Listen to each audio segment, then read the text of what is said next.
असा विषय जो प्रत्येकाच्या आयुष्याला वळण देऊ शकतो. कारण आज जगात बहुतेक लोक मेहनत करतात, कष्ट करतात, धावपळ करतात, पण तरी सुद्धा त्यांना समाधान मिळत नाही. का? कारण त्यांना नेमकं माहीतच नसतं की आपण कुठे जायचंय.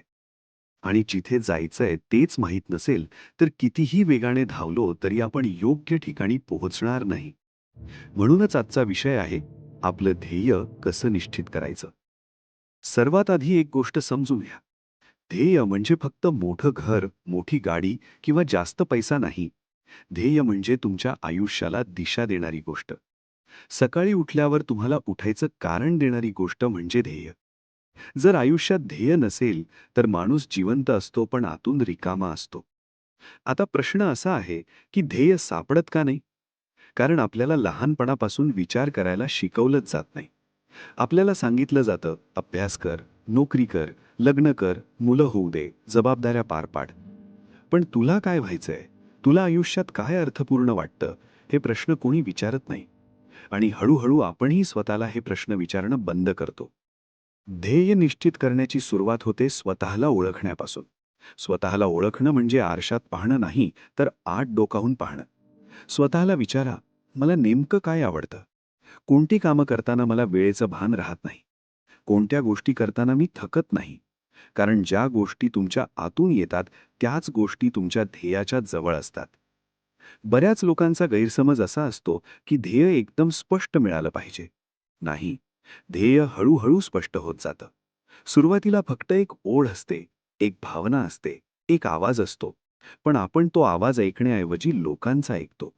हे करून काही होणार नाही, यात स्कोप नाही, लोक काय म्हणतील, आणि आपलं ध्येय जन्मात येण्याआधीच मरून जातं.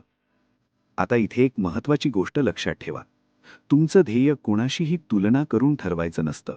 शेजाऱ्याचा मुलगा इंजिनियर झाला म्हणून तुम्हीही तेच व्हायलाच हवं असं नाही.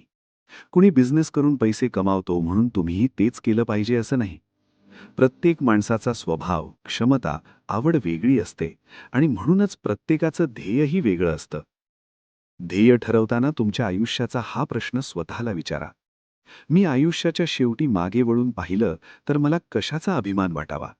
हा प्रश्न खूप खोल आहे. कारण हा प्रश्न तुम्हाला पैसा, प्रसिद्धी या पलीकडे नेतो.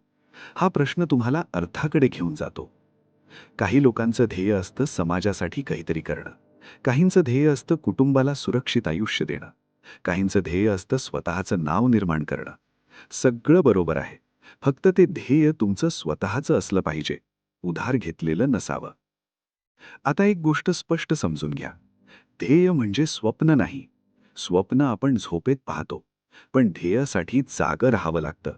ध्येयासाठी रोज थोडं थोडं बदलावं लागतं. ध्येयासाठी काही गोष्टी सोडाव्या लागतात. आळस, भीती, सबबी या सगळ्यांचा त्याग करावा लागतो. ध्येय निश्चित करताना भीती येते. मी जमवू शकेन का?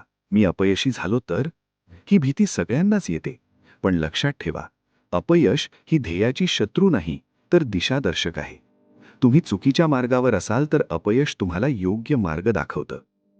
अनेक लोक म्हणतात, मला माझं ध्येयच माहीत नाही. पण खरं सांगायचं तर ध्येय माहीत नसणं ही समस्या नाही. समस्या आहे प्रयत्न न करणं. आज एक छोटा निर्णय घ्या. स्वतःसाठी रोज 5 मिनिटं काढा. मोबाईल बाजूला ठेवा. शांत बसून स्वतःशी बोला. स्वतःला प्रश्न विचारा. उत्तर लगेच मिळेलच असं नाही, पण एक दिवस ते नक्की मिळेल. ध्येय ठरवल्यानंतर दुसरी महत्वाची गोष्ट म्हणजे संयम. कारण ध्येय लगेच पूर्ण होत नाही. झाड लावताच दुसऱ्या दिवशी फळ येत नाही. पण म्हणून आपण झाडाला पाणी घालणं थांबवत नाही. तसंच ध्येयाचं आहे. रोज छोटं पाऊल टाका, सातत्य ठेवा, विश्वास ठेवा. आणि शेवटी एक खूप महत्वाची गोष्ट सांगतो. ध्येय तुमचं आयुष्य व्यापून टाकायला हवं, पण आयुष्य नष्ट करायला नको. तुमचं आरोग्य, नाती, मनःशांती यांची किंमत देऊन मिळालेलं यश हे खरं यश नसतं. खरं ध्येय तेच जे तुम्हाला आतून शांत करतं. जर तुम्हाला हा विषय आवडला असेल तर व्हिडिओ शेवटपर्यंत पाहिल्याबद्दल धन्यवाद. स्वतःवर विश्वास ठेवा, कारण तुमच्यात जे आहे ते जगाला हवंय. फक्त ते शोधायचंय.